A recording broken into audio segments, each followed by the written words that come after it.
we're looking at it very seriously. The military is looking at it, and we're looking at some very strong options. We'll make a determination. Let's get more now with Patrick Sykes, Bloomberg's breaking news editor for the Middle East. Morning, Patrick. Are the protests different this time, and how likely is this to be the end of the regime? Morning, Lizzie. Yeah, the scale is really hard to judge from the outside, particularly in light of these internet blackouts that have been in place since late Thursday. But what is different is the kinds of slogans that you hear on the streets. There is a kind of consensus emerging among protesters.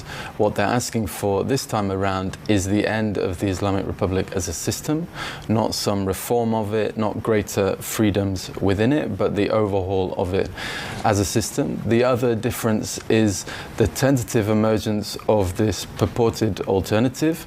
Reza Pahlavi, the son of the former Shah of Iran from before the revolution.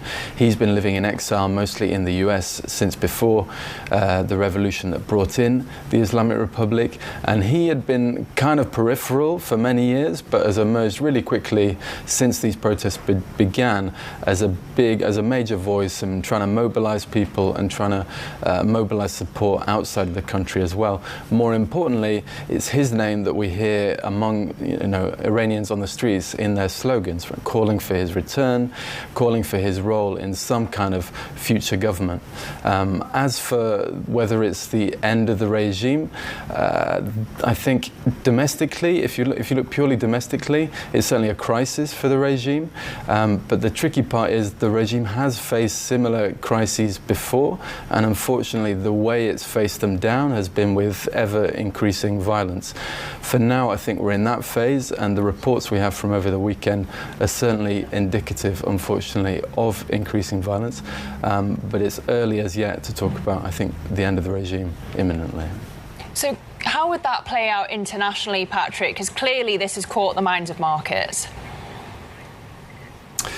Yeah, exactly. If the regime were to fall, I think it would certainly embolden Israel and the US, right, as the primary kind of hostile powers against Iran.